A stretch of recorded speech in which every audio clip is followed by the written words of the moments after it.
আগামী ভোটে সামনে রেখে জনগণের জানমালের নিরাপত্তা নিয়েও একটা উদ্বেগের জায়গাটা আছে। ইতিমধ্যে আমি কথাটা বলেছি যে এরকম একটা জনারণ্যে অসংখ্য মানুষের মাঝে তাকে যেভাবে হত্যা করা হয়েছে, এটা বোঝা যায় খানিকটা পরিকল্পিতভাবে যে হত্যা করা হয়েছে।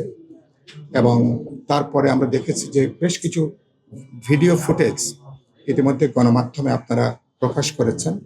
আমি আশা করব, আমি ওই দিন ঢাকা মেডিকেল কলেজ থেকে বলেছিলাম যে পরবর্তী 48 ঘন্টার মধ্যে ঘাতকদেরকে, খুনিদেরকে গ্রেপ্তার করা দরকার, বিচারের আওতায় আনা দরকার।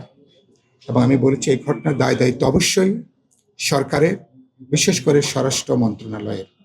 কারণ আগামী 12ই ফেব্রুয়ারি নির্বাচন কেন্দ্র করে আমরা দেখছি বহু ধরনের আমরা অপতৎপরতা, কিছু কিছু নাশকতা, কিছু কিছু রোমহর্ষক হত্যাকাণ্ডের ঘটনাও আমাদেরকে উদ্বিগ্ন করছে।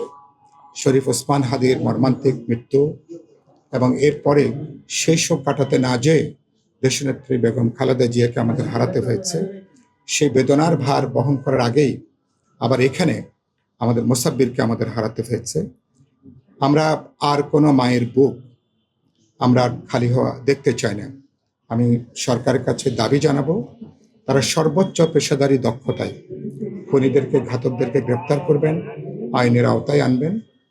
এবং আমি মনে করি তাদের যদি সর্বোচ্চ রাজনৈতিক সদিচ্ছা থাকে, ঘাতকদেরকে আইনের আওতায় আনা সম্ভব। আমি এই ঘটনা স্বাভাবিকভাবেই প্রার্থীদের মধ্যে একটা উদ্বেগ তৈরি করেছে, আতঙ্ক তৈরি করেছে।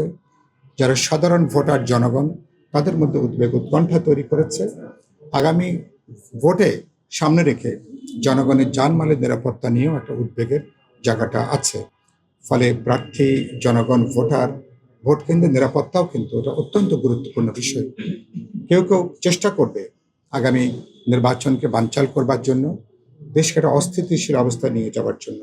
আমি বিশ্বাস রাখি অন্তর্বর্তী সরকার এবং নির্বাচন কমিশন, রাজনৈতিক দল, জনগণ সবাইকে আস্থার মধ্যে নিয়ে তারা অনাকাঙ্ক্ষিত ঘটনাগুলোকে তারা বন্ধ করবেন। ঐক্যবদ্ধভাবে আমরা প্রতিরোধ করব এবং আগামী 12ই ফেব্রুয়ারি জাতীয় নির্বাচন এবং গণভোটের মধ্য দিয়ে বাংলাদেশ গণতন্ত্রের পথে হাঁটতে পারবে। এবং এই ধরনের ঘটনাকে রোধ করতে গেলে দেশে একটা শক্তিশালী রাজনৈতিক সরকার ছাড়া, যার পপুলার ম্যান্ডেট আছে, সমর্থন আছে, রাষ্ট্র প্রশাসনের যার একটা রাজনৈতিক কর্তৃত্ব আছে, এ ধরনের সরকার ছাড়া আসলে এরকম অনাকাঙ্ক্ষিত ঘটনা হয়তোবা ঘটতেই থাকবে। সুতরাং আমি চাইব সাংবাদিক বন্ধুরা, আপনারা তো খুবই গুরুত্বপূর্ণ ভূমিকা পালন করছেন।